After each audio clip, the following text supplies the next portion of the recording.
Well, maybe now I'll get a little bit more respect around here.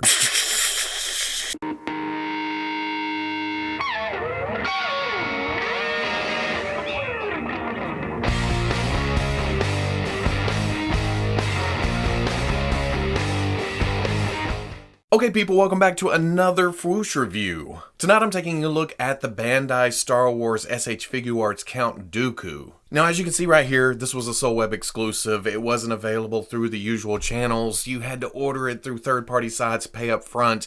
They get it, they send it to you. At least that's how it works over here in the US. I guess all the regions outside Japan. So a little bit harder to get, but not too bad. But just like other exclusive packages, you can't actually see the figure inside because these aren't on store shelves. They don't care about this being a selling point when people are just strolling by and going, oh, look at that, look at the figure, blah, da, da, da, da. You just have the box, no window, no figure, and I don't like it. I don't know why. I guess I'm just used to, hey, here's the window, here's the toy inside.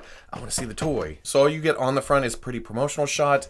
On the side, another promotional shot. On the back, more promotional shots showing poses, showing accessories, showing what else it comes with. Some unreadables down here. On the other side, your usual Star Wars motif. There, it's an official Bandai release. So if something's messed up with this, I did not get a bootleg. It's too new. This is release day. On the top, Star Wars. On the bottom, more warnings, more unreadables. You're winning lottery numbers. But I'm going to get this open and see. I kind of already know my problems with this because I've seen pictures, but yeah, let's get into it.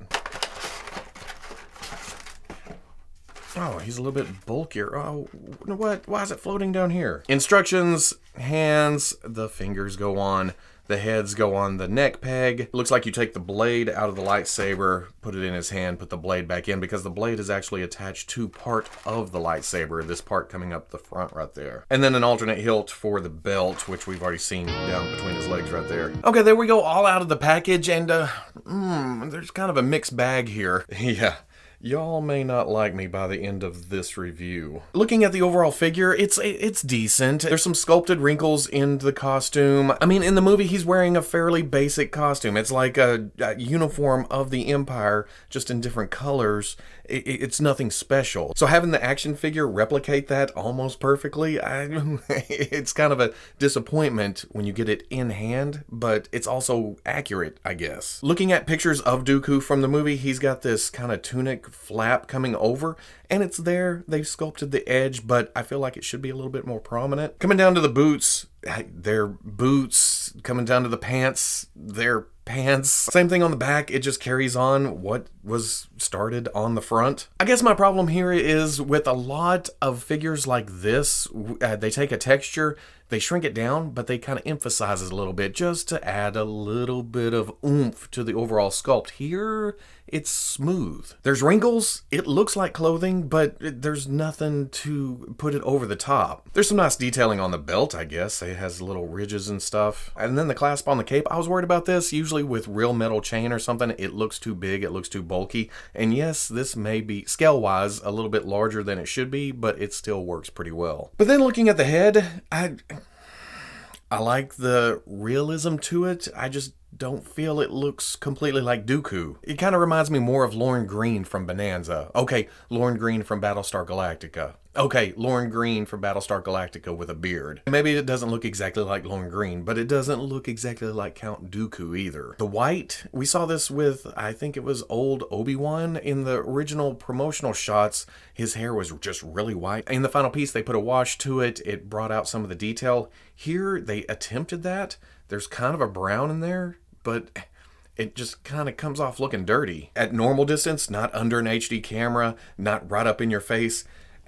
Yeah, it could pass for Dooku. I just don't feel like it's 100%. You know what I feel like really happened here? Back when Bandai first got the Star Wars license, they pushed out a bunch of prototypes, and we've seen them at shows here and there. Just a couple of years later, now Dooku finally gets solicited, and they went with that original prototype before they fine-tune things. More recent figures, we've seen articulation get progressively better. We've seen likenesses get progressively better.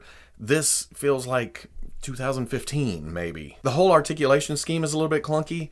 it cuts into the overall look of the figure. And there's also some other stuff that kind of calls back to Darth Maul, to Jedi Luke, you know, back when they were first finding their ground. Oh, and I'm not done with the griping yet, boys. Here we go. This cape. I don't know what is up with this cape.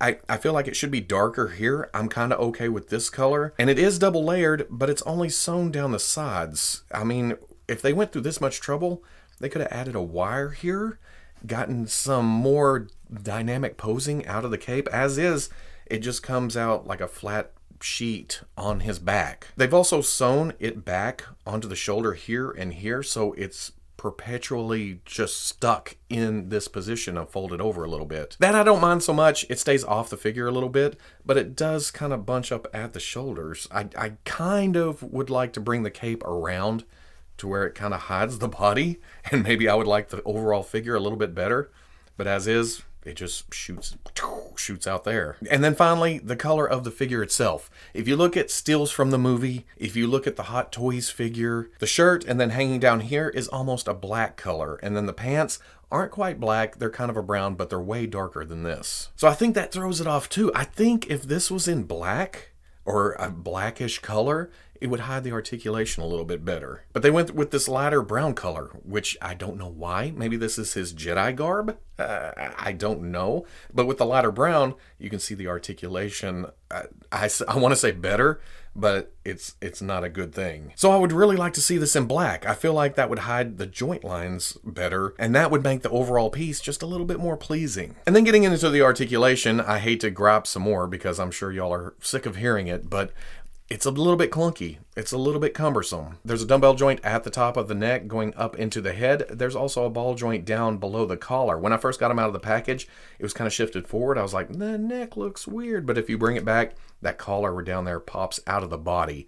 It adds a little bit something, but if you get that off center, off kilter, it's hard to get back into position. But with all that working together, you get some tilt, some excellent tilt. I love some tilt. You can look down, bury his chin, can look up. On here, I don't think this is that a ball joint in a butterfly joint, or is that a long dumbbell joint going through a cap? There's some forward and back, a little bit of up and down. You get his arm up, rotate it around. Some twist out there on the end of the ball joint. Single elbow comes up to about right there. Figuarts joint at the wrist. You can get side to side, or you can move it around. It's up inside the cuff, so it's a little bit hard to manipulate, but you can bring it around, go up and down. Ball in the torso, ball at the waist, I do believe. So with both, you can get some crunch, some arc, but boy, woo, that opens up. Tilt, tilt, then of course swivel at the whole thing. The lower tunic piece is split in the back, also the front. There's a shift down to the hip, which you can bring forward all the way. Back, not quite all the way out, but pretty good. Do get a little bit of rotation out of that, shift it back up. Knee joint is kind of funky, and this is what I'm talking about. This looks very 2015. The knee is covered by some pants, which is a good concept,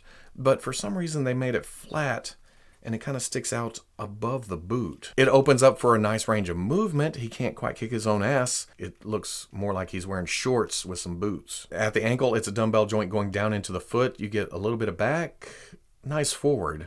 You don't see that a lot. Not a lot of back, but a lot of forward. Gets nice rocker out of that. And then a toe joint goes up to about right there. For accessories, he comes with 2 fists. He comes with 2 splayed out hands. He comes with...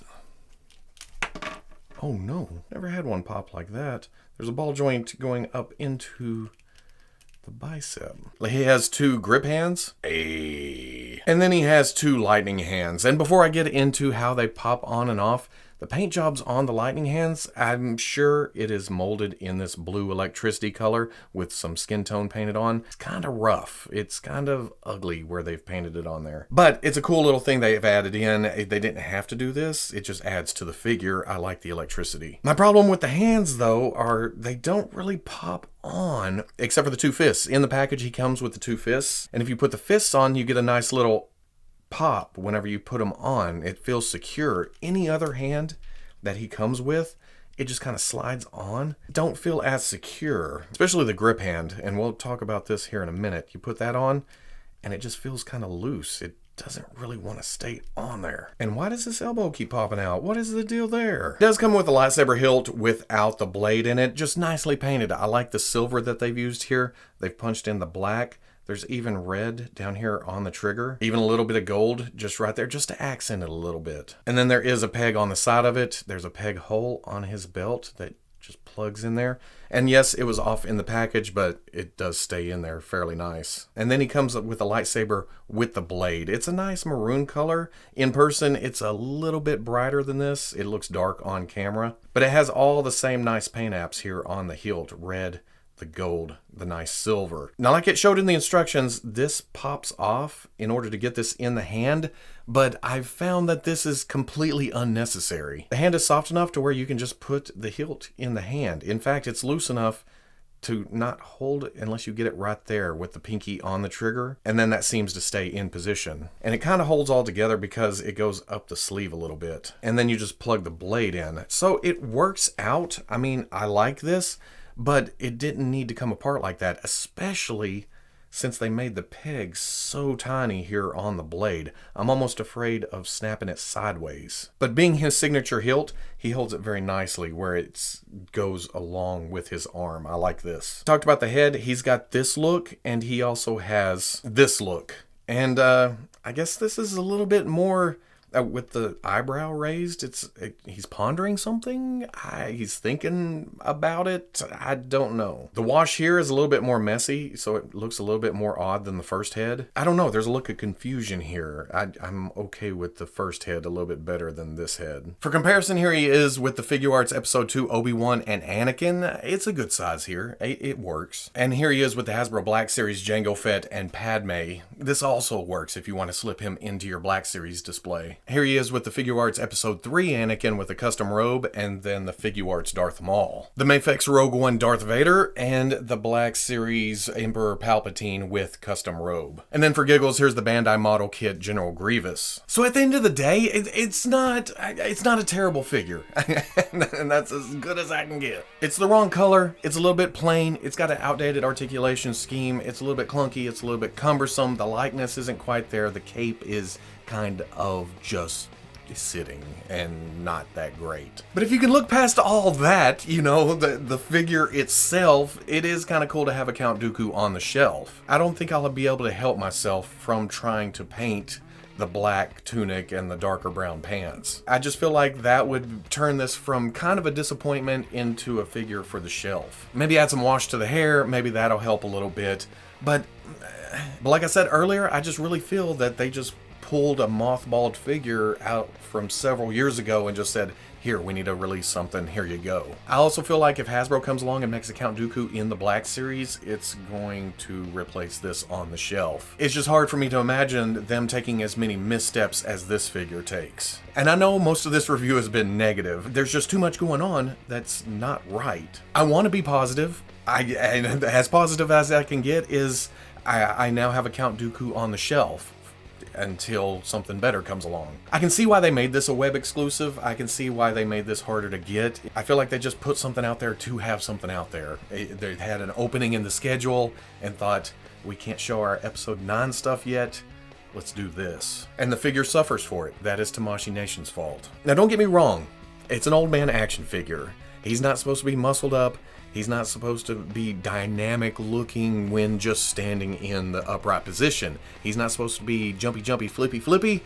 So I guess this works in that context, but as an action figure of Count Dooku from the movies, it falls a little bit short. So if you like this negative ass review, which I really hate to put this out, I almost feel like, oh, I'm gonna have to do some re-editing or reshoot this. But you know what? This is my first thoughts. This is my initial reactions to the figure. I can't help it. Comment, like, subscribe. I'll catch you on the Fwoosh.